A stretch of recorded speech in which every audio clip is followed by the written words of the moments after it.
Hello all, Jonathan Ludgater speaking from New Zealand.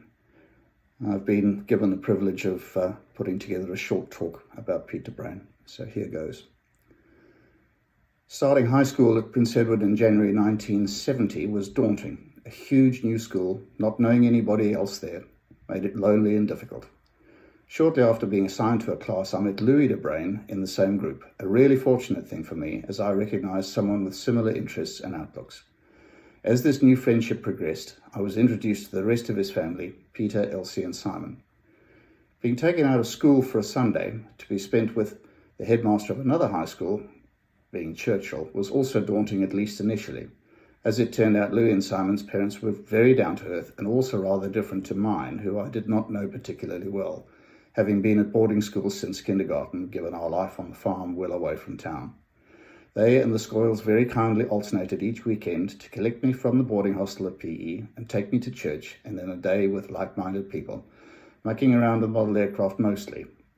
One has to remember that there was petrol rationing in those days, so this was a considerable effort on behalf of both families in many different ways.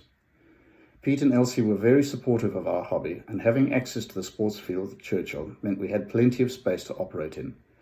However, Pete was also running the Rhodesian School Exploration Society, which had a long wheelbase station wagon Land Rover supplied by the government, and he helped with maintenance on that.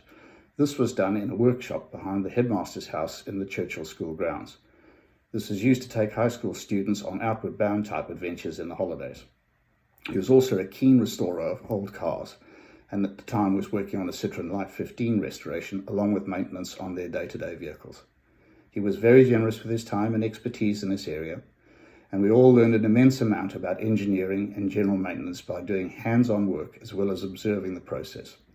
Both sets of parents were introduced, and that led to some synergies.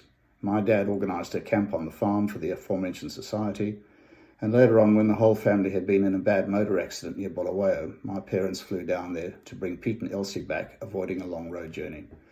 Following this accident, I have memories of visiting Pete in the hospital off North Avenue, a 20-minute walk from the boarding hostel at PE.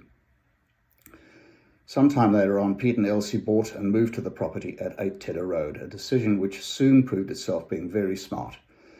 A large property with storage and expansion spaces, a great garage, and even a section with a pit to get under vehicles for easier maintenance. To my memory, that was constructed later on. Some episodes come to mind. Pete's attempt to use a power drill to mix a cake, resulting in the ingredients being distributed all around the kitchen, and Roger the big orange cat jumping through the garage window into an uncovered container of old engine oil before spreading it all over the carpet and sofa, amongst many others. During this period in the early 1970s, Pete and Elsie became another set of parents to me and had a massive influence on my development, given how much I was able to see and learn from both of them. Speaking to others who knew them, my experience is but one of many who benefited from them in this way. The informal tuition in engineering had one of the most lasting effects, however. Due to sanctions, vehicles and spares were hard to come by, and then later on, post-independence, the shortages continued, so knowing how to repair something rather than replace it, and access to the tools to allow this was very important. As a result, any new, or to us at least, car or bike was always taken around to Pete to assess and have a suggested course of action. In this way, Louis, Simon and I were able to be much more mobile than many others, thanks to Pete's knowledge and patience with us all. As we all completed schooling, military service beckoned, which of course was compulsory at the time. Louis and I went to the BSAP, and Simon in the following year joined the Army. The year that Simon went to the Army, I transferred from the police to the Air Force for pilot training. As a result of this, less time was spent with them all, but one was always welcome for a cuppa, even without notice, and the concept that there was a home with welcoming and interested people was a great comfort in what had become an extremely trying period. As the war came to an end, and the landscape of the government changed, Pete left the Ministry of Education, where he had done such great service, and joined CABS, where his talents for education and inspiration made him a valuable member of the team there. Along the way, he became involved with Befrienders International and travelled to many places assisting with this program, which once again, in his inimitable style, allowed him to help and guide others. As the situation in Zimbabwe changed, we all had to adapt with it. In my case, leaving the Air Force and going to the airlines, It was a huge change for me, something that Pete and Elsie were very supportive of.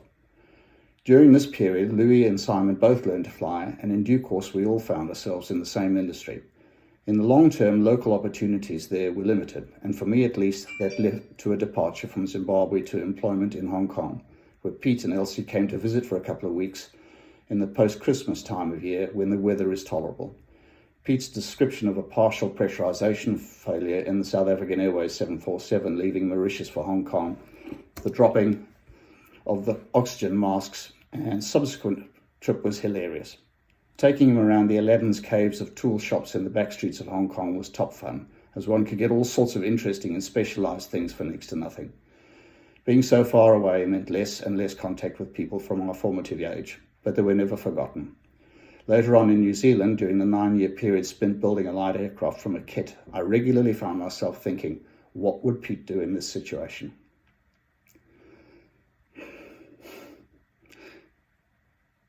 To this day, whenever we pull the aircraft out for another adventure, I'm reminded that his input allowed that to happen.